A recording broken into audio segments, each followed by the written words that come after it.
చేశారు. రాష్ట్ర అభివృద్ధి కోసం ఎటువంటి సౌకర్యాలు ఏర్పాటు చేయాలి, రోడ్లు, భవనాలు తదితర మౌలిక సదుపాయాలు అభివృద్ధి చేశారు. కానీ మీరు జనానికి పంచడాన్ని ఎట్లా చూడాలి? అప్పు తీసుకొచ్చి అంటున్నారు. సంపద సృష్టించకుండా జనానికి మీరందరూ కూడా చంద్రబాబు నాయుడు ట్రాప్లో పడి,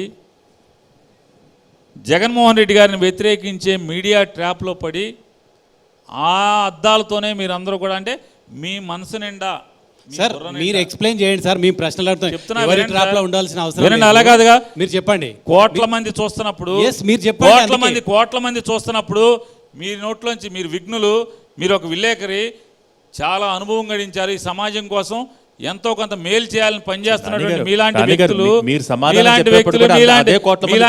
వ్యక్తుల నోట్లోంచి జగన్మోహన్ రెడ్డి బటన్ మాత్రమే నొక్కుతున్నాడని, రోడ్లు వేయట్లేదని, అభివృద్ధి చేయట్లేదు మీరు చెప్పినట్లు గత ముఖ్యమంత్రి నేను చెప్పుకోవడం సరే అండి, నేను చెప్పుకోవడం సరే.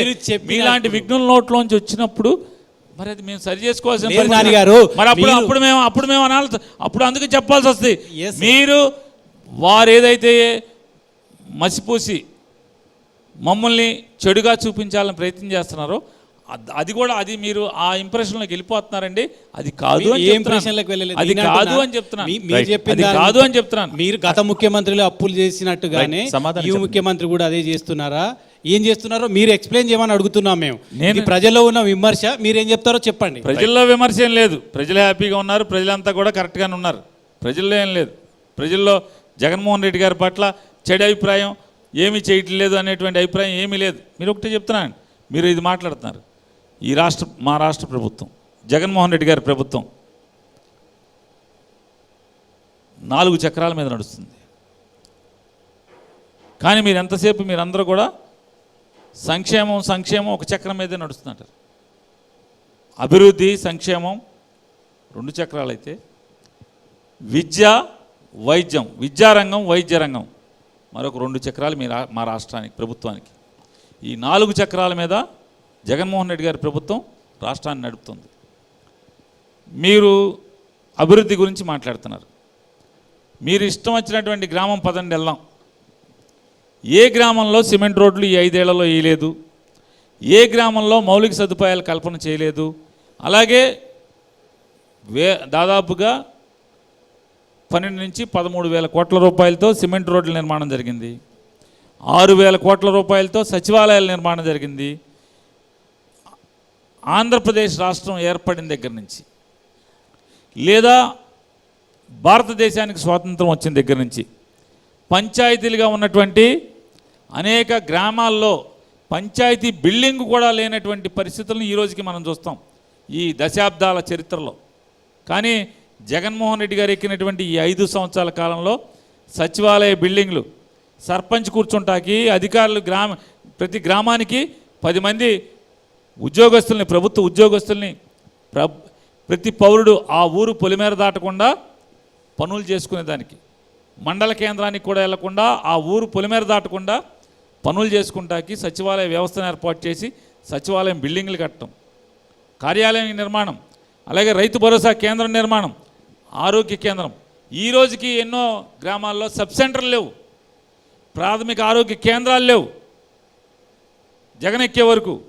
కానీ ఇవాళ జగన్మోహన్ రెడ్డి గారు ఎక్కిన తర్వాత ప్రతి మండలానికి 2 ప్రాథమిక ఆరోగ్య కేంద్రాలు, భవనాల నిర్మాణం, ప్రతి ఊర్లో ఆరోగ్య కేంద్రం నిర్మాణం, దాంట్లో నర్సు పొద్దునుంచి సాయంత్రం దాకా నర్సు ఉంటాం, లేదా ప్రాథమిక ఆరోగ్య కేంద్రాల్లో, మండల ప్రాథమిక ఆరోగ్య కేంద్రాల్లో 24 గంటలు మెడికల్ సర్వీసులు ఉంటాం.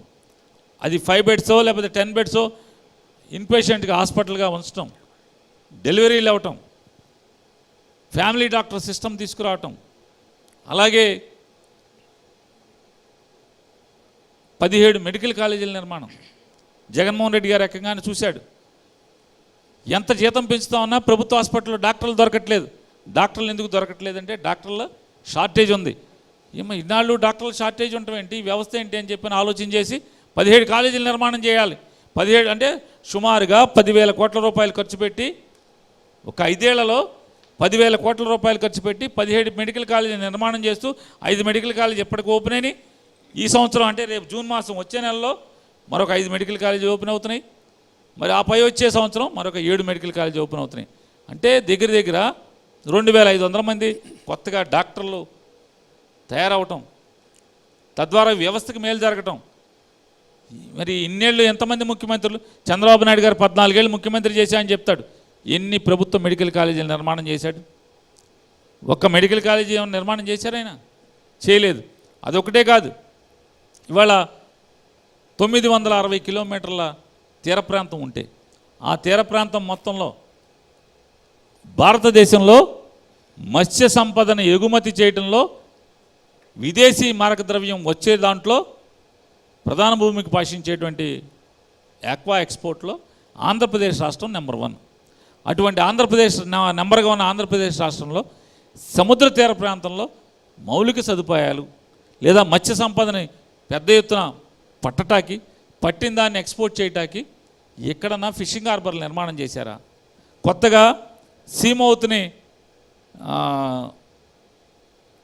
బ్రేక్ వాటర్స్ నిర్మాణం చేసి అర్ధరాత్రి అయినా అపరాత్రి అయినా ఆటు పోటు అంటాం, హై టైడ్ లో టైడ్, ఏ టైడ్ అయినా లో టైడ్లో కూడా వేటకెళ్ళినటువంటి చేపల వేటకెళ్ళినటువంటి బోటు సరాసరి ఒడ్డుకు చేరేటువంటి పరిస్థితులు ఎప్పుడుంటాయి?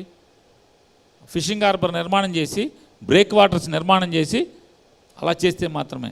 మరి అవన్నీ ఇవాళ 10 ఫిషింగ్ హార్బర్స్, ఒక్కొక్క ఫిషింగ్ హార్బరు 300 నుంచి 400 కోట్ల రూపాయలతో నిర్మాణం జరుగుతుంది.